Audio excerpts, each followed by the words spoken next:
It's the title holder of the largest flying aircraft in the world. Over 1 million pounds of gravity-defying heavy metal. A jet so huge that the Wright brothers' first flight could have taken place in the cargo bay.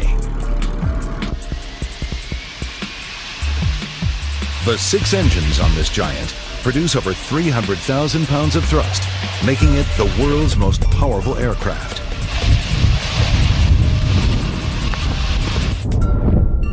It's the one-of-a-kind Antonov 225.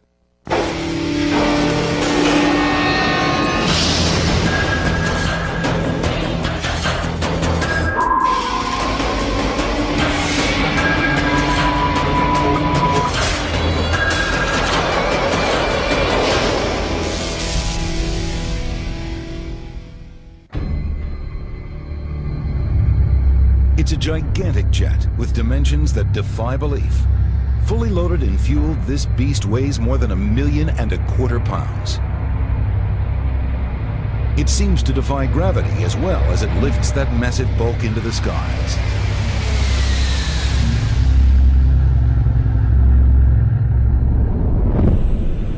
A jet so big, even the man in charge of flying it doubted it could get off the ground.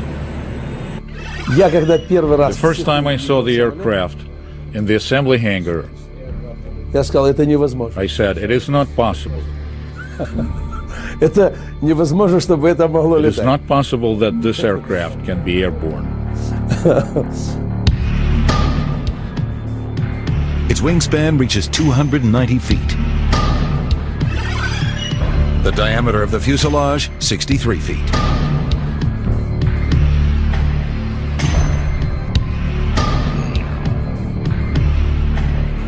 It stands nearly 7 stories high. This aircraft is so immense, one tractor can't pull it alone. 2 heavy-duty tractors are required to tow it from the hangar to the airfield. These numbers add up to one simple distinction.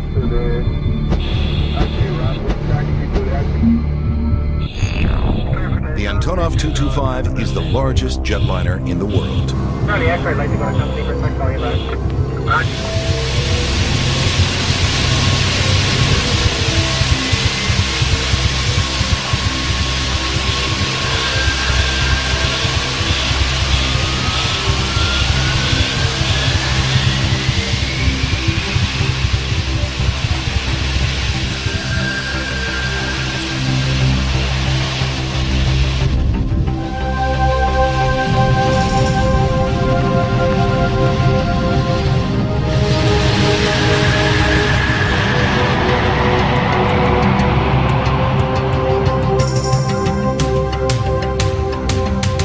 This 6-engine beast is the heavyweight champion of the skies.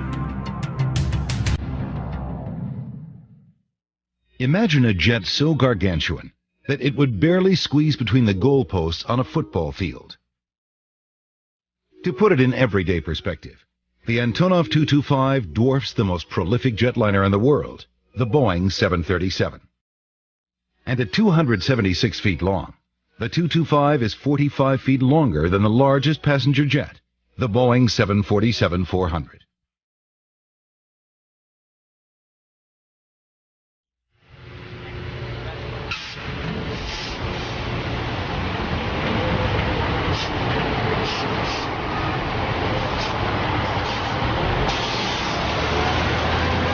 When it comes to lifting heavyweight cargo, only a few aircraft in the world can handle the loads. The Air Force's C-17 Globemaster hauls 85 tons. And the mighty C-5A Galaxy lumbers through the sky with up to 135 tons. But when it comes to megaloads, Antonov aircraft from Ukraine are in a class of their own. The Antonov An-124, the 225's little brother, as if anything this big can be called little, packs a whopping 150 tons plus of cargo lifting might. The 225 is the next order of magnitude. It has a 250-ton capacity. The 225 is capable of carrying up to 250 tons externally on the roof. Not only is the 225 the heavy lifting champ, the aircraft is immense. Its belly is so cavernous that 8 average-sized houses could be stacked inside. A jet so enormous, those who've stood in its massive shadow have dubbed it the aluminum overcast. But being the world's largest isn't the only thing that sets this Soviet-built jet apart. The Antonov 225 is rare. In fact, you're looking at the only one in existence today.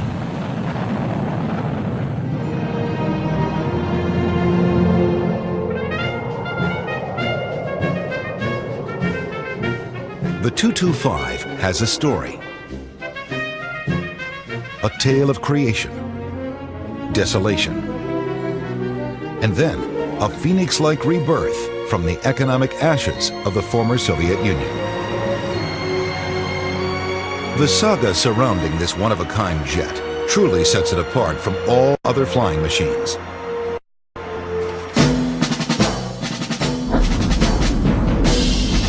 The Antonov 225 evolved out of the intense competition with the United States in the race for space. This heavy metal monster was built in the Ukraine in 1988 to carry the Soviet space shuttle. The 119-foot-long shuttle nestles comfortably on the broad shoulders of the Antonov 225 and was dwarfed by the craft designed to transport it.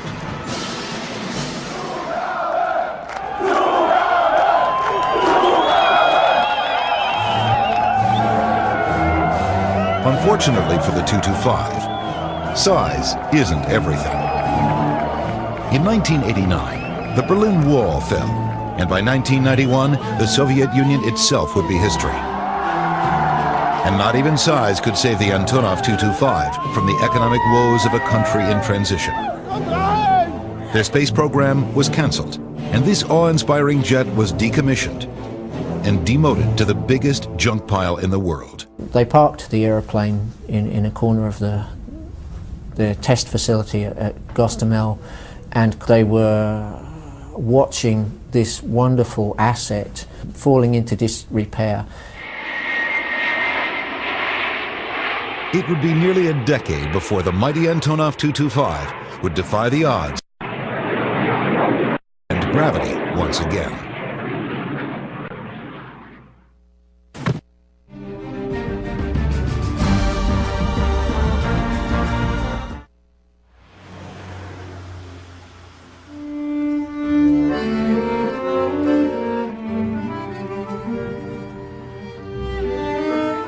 The world's most massive aircraft carries the name of its creator.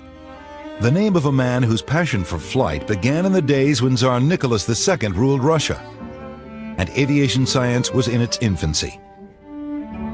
He would eventually become a hero in a nation that didn't yet exist. Oleg Konstantinovich Antonov was born on February 7, 1906, near Moscow, just 3 years after the Wright brothers made their famous flight at Kitty Hawk.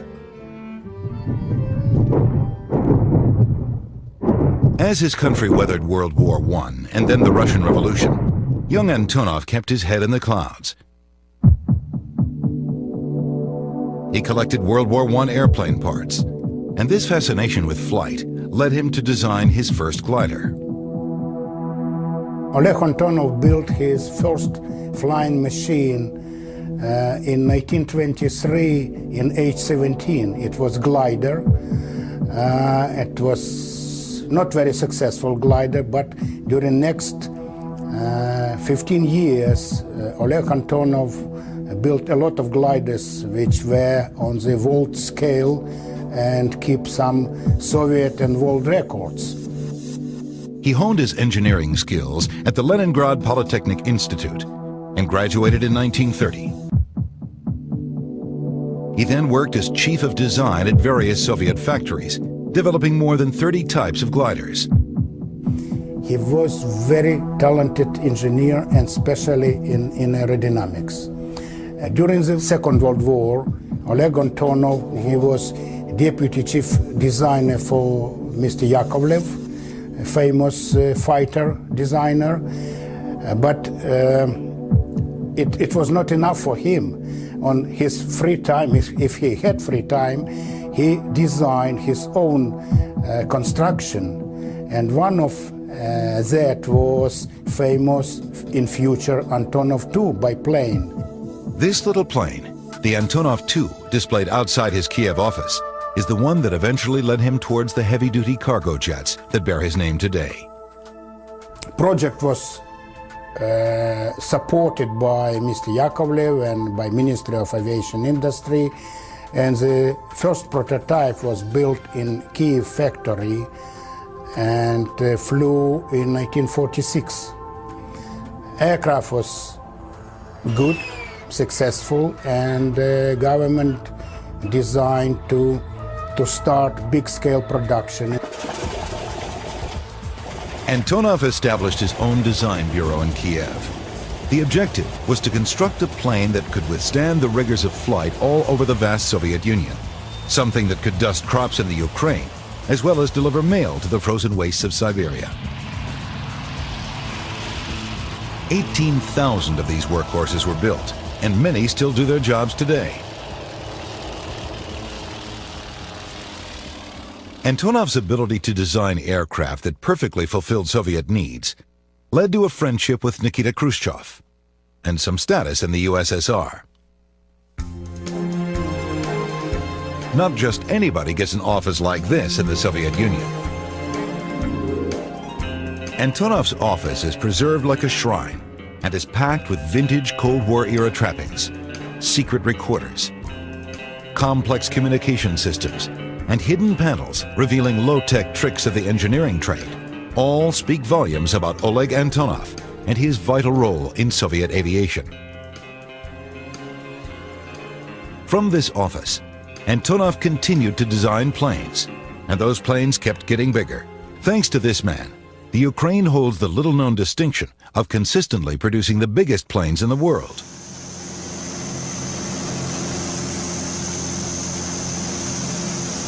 The world's first wide-bodied aircraft was developed here in 1965, the Antonov 22. To this day, the An-22 remains the largest turboprop in the world. Approximately 100 of these massive military transport planes were produced.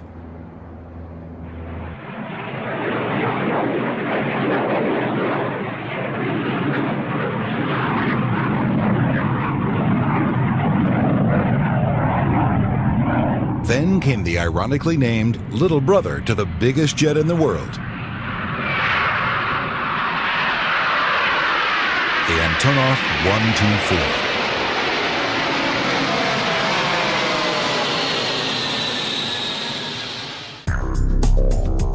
The An-124 owes its whale-like form to its function. It was developed in the mid-70s as a strategic airlifter for the Soviet military to transport missiles and tanks. With its 240-foot wingspan and 227-foot length, it easily captures the record for the largest production aircraft in the world. Over 60 of these jets have been built. Oleg Antonov led the initial design work, and within the government, there were some conflicts of opinion on design. But Antonov prevailed. Notable features of his giant creation were thicker wings than its predecessors, providing more lift and fuel capacity. The aircraft had nose and tail cargo doors, allowing vehicles to drive in one side and out the other. The jet had the ability to kneel down on its undercarriage, making for easier front loading, and had its own internal crane to pick up cargo at the rear, carry it straight into the aircraft, and position where desired. The An-124 excelled at going where jets usually don't go, using its gigantic bank of landing gear to nimbly touch down anywhere it's needed, even on unpaved runways. The Antonov An-124 is capable of landing successfully on primitive runways. It has even landed in the polar region on frozen airstrips when we used to transport supplies to that region. The first prototype flew in December 1982, and by 1984, the airliner was in production. The same year, her creator, Oleg Antonov, died at the age of 78. The desk calendar in his office still marks the time period. This pioneering aviator's presence still lingers in his untouched office, and it lingers in his massive aircraft as well. Because with the success of the An-124, Antonov had planted the seeds for an even bigger jet. A jet that would shoulder the burden of the Soviet space program and their race with the United States to dominate space.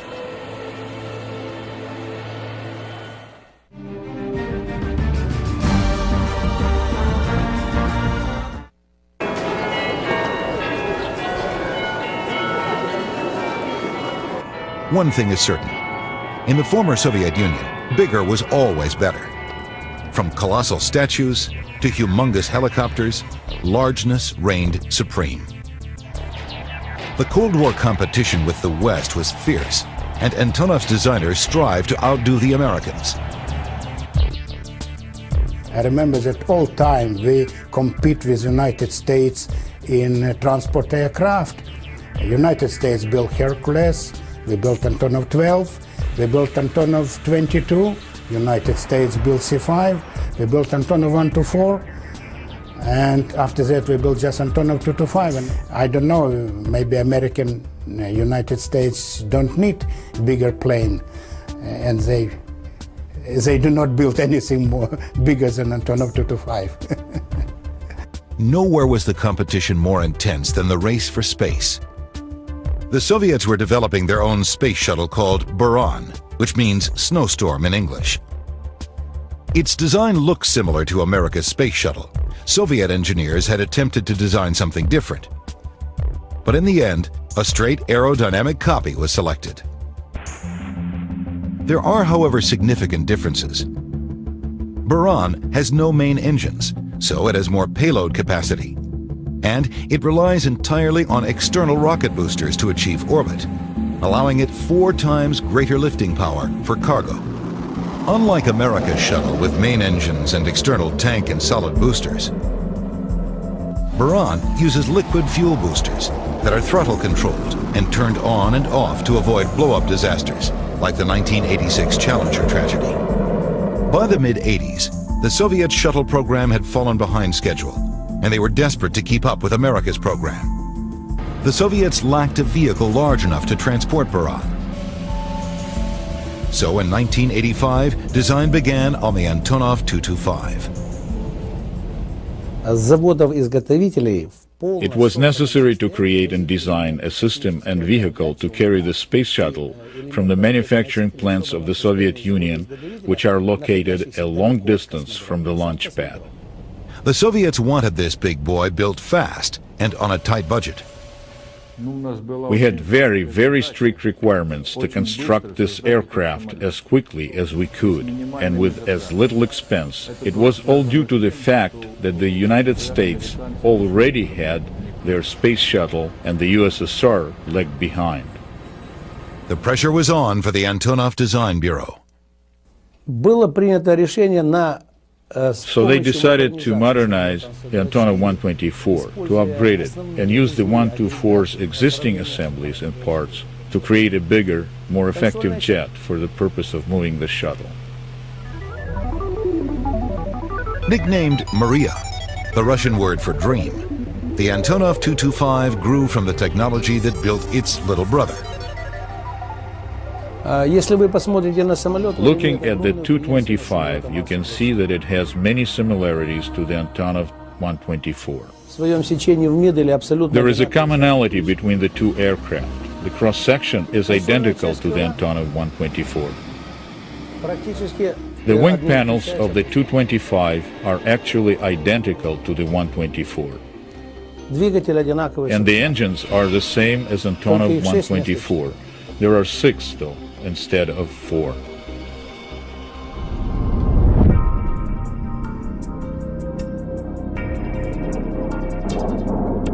That's where the comparisons break down. It doesn't take an aviation expert to spot the differences between the two craft.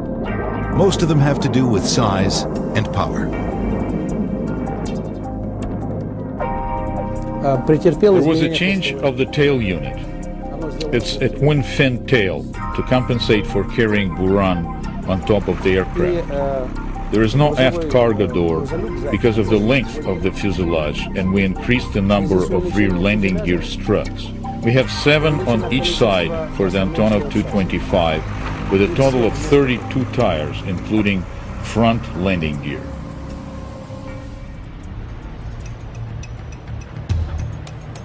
Designers at Antonov in Kiev were only given 3.5 years to design this gigantic new jet and get it off the ground. Initially, the task seemed insurmountable. Engineers couldn't even find a place big enough to build the jet. It was a problem to find a location to construct the aircraft, for it would not fit in any existing facility. At first, we had to build the fuselage in parts and store the parts at angles to fit them inside the shop. Thanks to Soviet bureaucracy, at one point, the Antonov An-225's designers had more jet than hangar. In the USSR at the time, it was more complicated to construct a new building than a new jet. We used to construct aircraft in those days quicker than buildings, and we had to build the An-225 so rapidly it grew faster than the building we were making it in. There were design difficulties as well. The An-225 was designed to transport gigantic goods, and the jet needed to be able to land wherever those outsized objects needed to be. We encountered great problems with landing gear. We faced the problem of creating the aircraft with a takeoff weight of 600 tons that would also be capable of landing on unprepared airfields. The landing gear had to be made so that it would not break the runway. The solution to the problem? A massive bank of landing gear on the Antonov An-225 that puts 18-wheelers to shame. 32 tires burn rubber every time this 600-ton behemoth touches down. There were other challenges as well.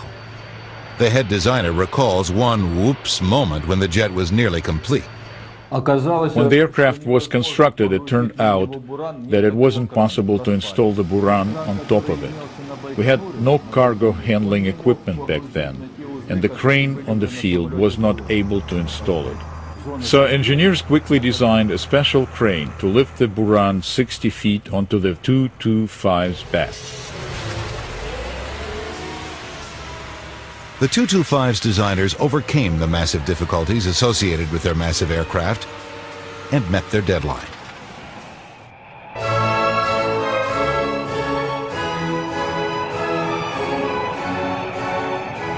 With pomp and circumstance, the aircraft was rolled out of the hangar. Now it was time to prove the 6-engine giant could fly.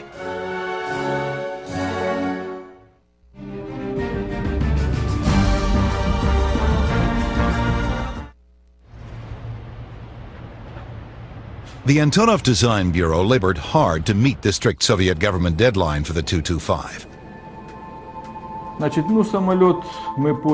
It was a tradition in those days to finish the tasks by the end of the year. The aircraft flew first on December 1st, 1988. The director of flight testing, who initially thought flying the Antonov An-225 would be impossible, suddenly experienced a change of heart as he took part in this craft's historic first flight. We started to test the aircraft on taxiway. Next, trial runs on the runway, and finally, the first maiden flight. And when it took to the air, I saw that flying the An-225 was absolutely possible, and it was incredible. Everyone who worked on the jet felt a deep connection to it, from designers to test pilots. I felt very, very proud when I first saw it take off. It was a joyous time. My name is Alexander Galunenko. I'm the leading test pilot of the Antonov An-225 aircraft. Of course I enjoyed this job. It is like no other, a real challenge. This aircraft is absolutely one of a kind. The 225 broke 109 world records for range, altitude, and cargo capabilities within months of its maiden flight.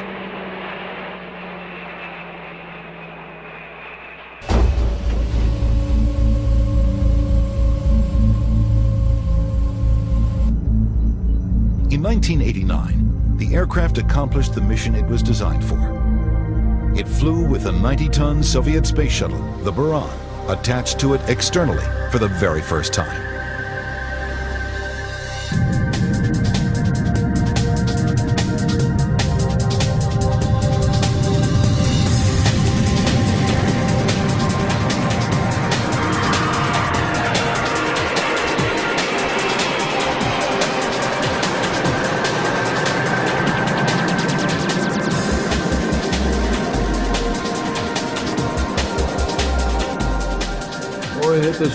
It is very, very hard to express how I felt.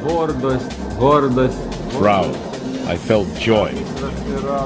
I was in some euphoric state. I was overcome with joy when it flew with the orbiter. Everyone was.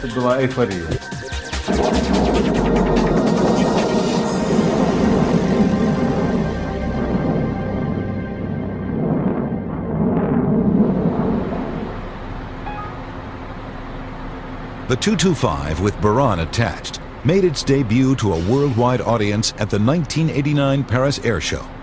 The gargantuan jet stole the show. Well, I remember Paris in 1989 when all the other aircraft at the show had almost no visitors, but there was a long line of people standing around our craft wanting to visit it. The Antonov 225's bulk and strength quickly captured the imagination of the world. There were even proposals to turn the Antonov into a flying cruise ship. There were a lot of bizarre proposals on the part of very wealthy and rich people abroad. It was suggested to make it a flying hotel, with rooms and suites on the upper deck, and on the lower deck there were swimming pools and casinos. And how many people could lounge aboard this recreational fantasy? It is technically feasible that the jet could carry 1,500 people. Here's some perspective for you. The largest capacity passenger jet in flight today, the Boeing 747-400, carries a mere 524 passengers when fully loaded. With modifications, the Antonov 225 could carry almost 3 times as many people.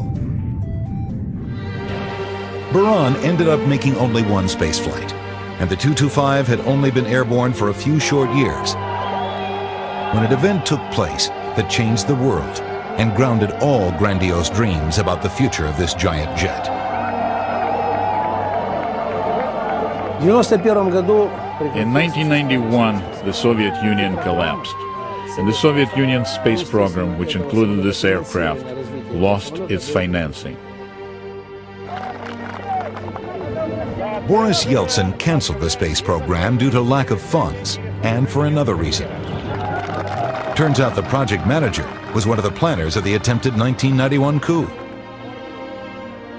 The King of the Skies became a hulking derelict, its parts cannibalized for other jets. The only Antonov 225 in the world was being slowly parted out, sacrificed bit by bit to help save the company that developed it from economic ruin. It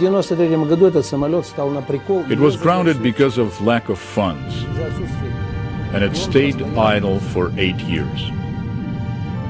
The jet that had been created for Cold War competition would eventually be reborn as a capitalist tool.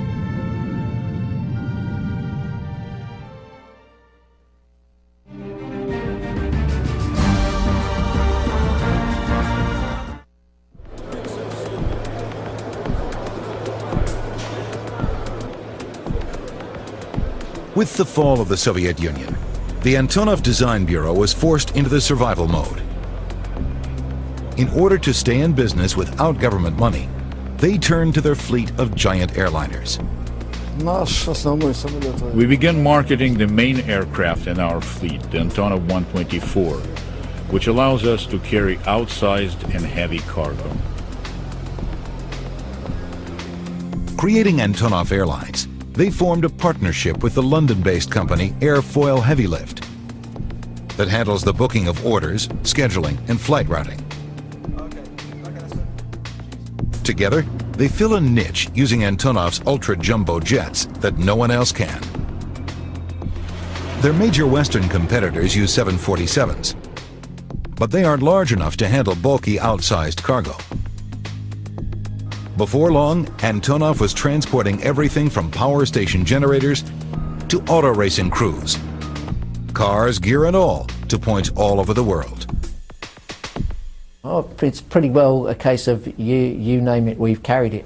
Personally, my favourite is the railway locomotive that we took complete from Canada to Ireland a few years ago. That set a world record for the largest commercial payload. It was 109 tonnes. The sort of psychological concept of putting a railway engine in the aeroplane is well, mind-blowing. Okay, so you're going to talk about, say, 100 to 110 tons and drop half in Chicago and the other half in Columbia. So you want to do... This is the operations centre of Airfoil Heavylift, and it's where we coordinate the flights that we operate with the Antonov Design Bureau, and that includes the An-124 and the An-225 aircraft. Planning is crucial when cargo is oversized and or overweight. Computers help determine how cargo will be loaded. And plotting the route is challenging. Hefty cargo guzzles up a lot of gas, and several refueling stops are usually required. Remarkably, the biggest airplanes in the world don't need the biggest runways in the world. These jets can touch down in limited spaces. The 124 can even land on grass fields, making the aircraft popular in Africa. It airlifts life-saving supplies to countries in need. It once packed 452 Ethiopian refugees into its bulk and flew them to safety. The mighty 124 also carries the Antonov Design Bureau. Its utility kept the company in business after the Iron Curtain fell. Because we earn money by our Antonov An-124, and we support design bureau designers in Kyiv to survive in difficult time.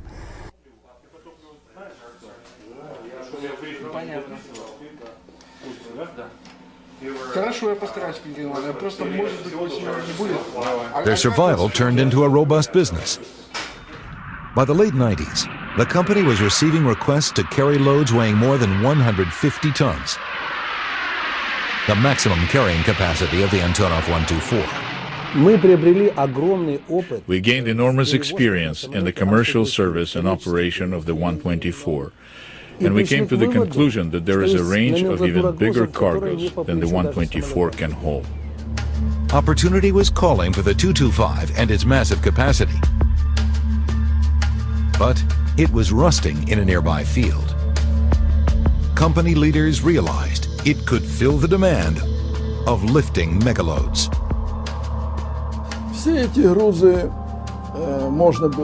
All of this heavy cargo can be easily carried by the Antonov 225, and management of our company chose to refurbish this aircraft after years of being grounded.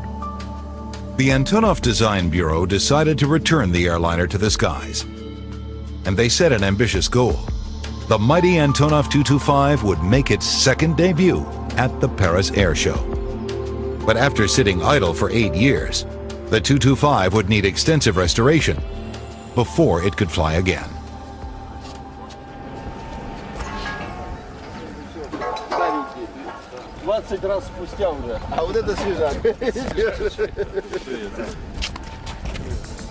Suddenly, it was déjà vu all over again, as the original builders, designers, and pilots of this massive craft were called upon to get it ready for its resurrection.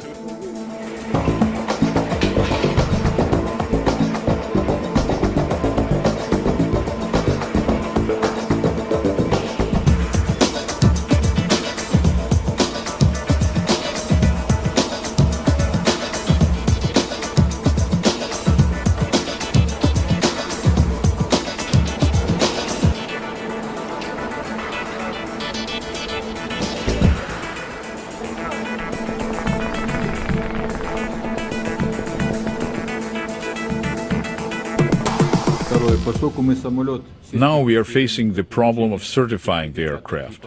We plan to certify it for civil purposes, which means we have to replace some military systems with civilian ones for safety reasons. The decade-old jet had to be treated like it was brand new. The 225 had never been certified. It had never been proven safe to fly. Earlier flights, even the one with a Soviet shuttle on its back, were all military test flights. Now, this giant needed even more trials to prove it met international aviation standards before it would receive certification for commercial flight. The main part of the certification was done in 1989, but after the Soviet Union collapsed, the process was stopped. So there are about 8 to 10 flights left to finish certification, and we are going to do those flights and get the certification for this aircraft. The jet needed to be brought up to date as well. Engineers installed modern navigation and telemetry equipment and a new Honeywell communication system. The aircraft flies with a crew of 17, and their cabins received upgrades. New stricter noise regulations had to be met. And believe it or not, this beefy aircraft had to be, well, beefed up. We had to reinforce the primary structure, especially the floor and nose section of the fuselage, so that the aircraft could be able to transport the large and heavy cargoes weighing up to 250 tons.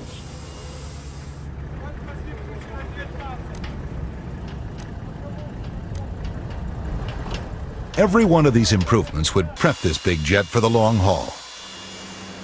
There is special ground maintenance work now in progress before our first flight after its long stay on the ground.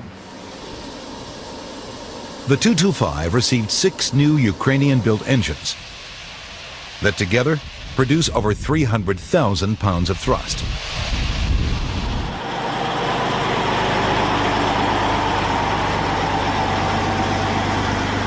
For maximum lift, the jet must carry 280 tons, or 76,000 gallons of fuel, an amount that would gas up over 6,000 average-sized cars. The 225 needs a lake of fuel. It gobbles it at the staggering rate of 18 tons an hour, and depending on the weight of the load, it has a potential range of over 8,000 miles.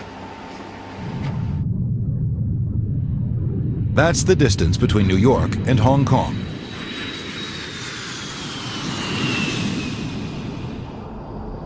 Before any pilot makes this big bird stretch its 290-foot wingspan, he must prepare for some of the idiosyncrasies of flying such a beast. Of course, there are some difficulties, moments a pilot must be prepared for. For example, the big wingspan means there are moments that the aircraft resists acceleration.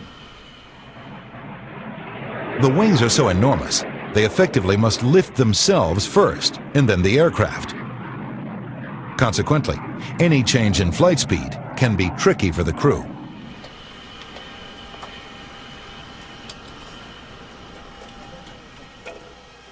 And the high-rise cockpit means the pilot is perched 3 stories up in the air during landings, which means what he sees isn't necessarily what he gets. There are difficulties with landing big aircraft, like the 124 or Boeing 747. The same thing happens here on the 225.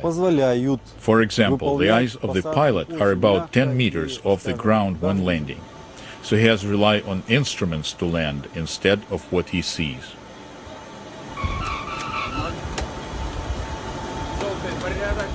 Maximum takeoff weight for this muscular jet is a staggering 1,280,000 pounds. That's the equivalent weight of 8 737s lifting off.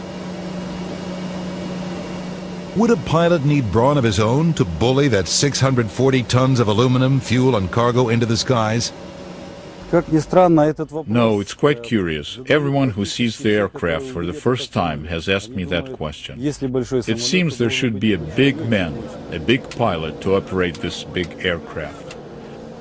But actually any pilot, large or small, who receives training could operate the 225. It doesn't require a big pilot. Though a wide palm or an extra helping hand is required to throttle up all 6 engines at once.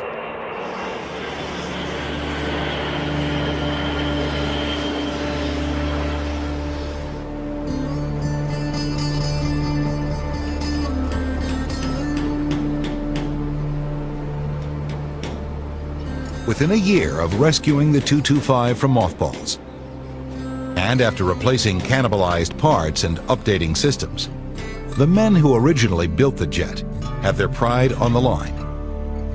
Now it was time for the 225 to prove itself airworthy again with a test flight.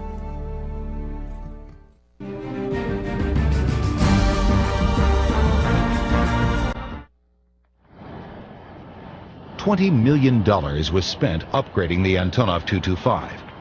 And in April 2001, after being grounded for 8 years, the 6-engine Goliath powers up and lifts off on its second maiden flight.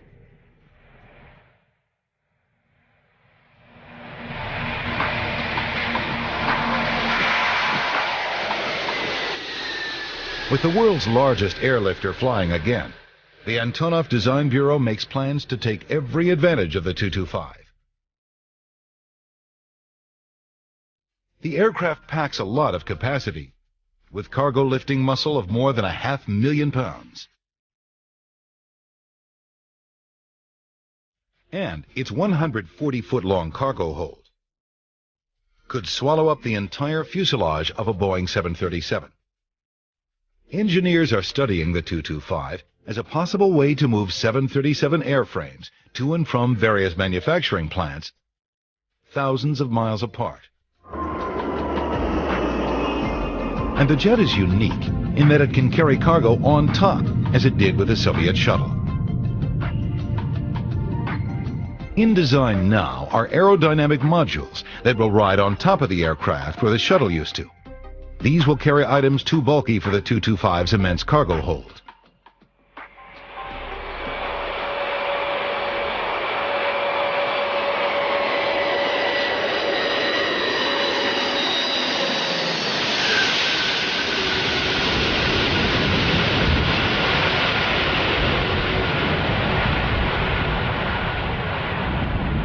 A month after its maiden flight, the aircraft is certified.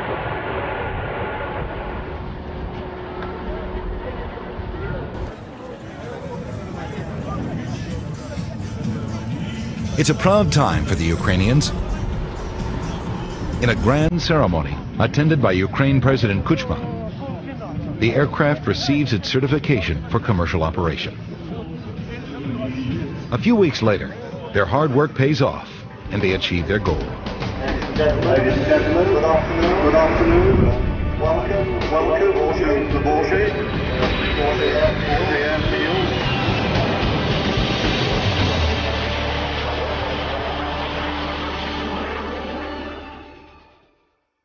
The 225 flies to France and re-debuts at the Paris Air Show. Like before, the mighty jet fascinates all who see it.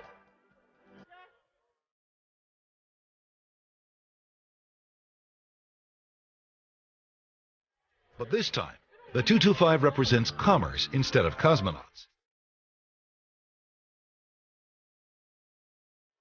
No Soviet space shuttle is mounted to the external suspension on the back of the aircraft this time.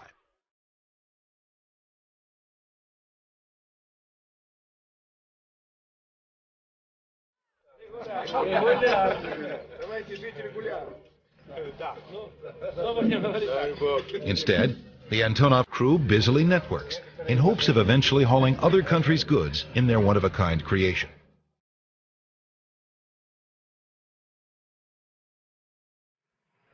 And when the Antonov 225 eventually thunders down the runway and lifts its bulk into the skies, the people of the Paris Air Show aren't just seeing the rebirth of the biggest jet in the world. they're seeing a handful of workers from the former Soviet Union take flight into a new economic world.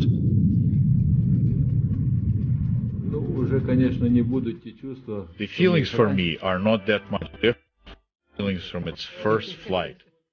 I feel proud for the Antonov company and glad that in these difficult times we have managed to find the resources to put this aircraft in operation again. This jet's resurrection at the air show is an unqualified success.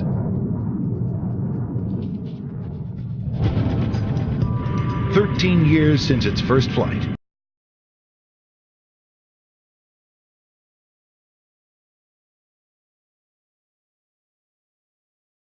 Transformed from a giant of the Cold War to a commercial giant, this wide body is ready for the rigorous reality of hauling heavy cargo around the globe.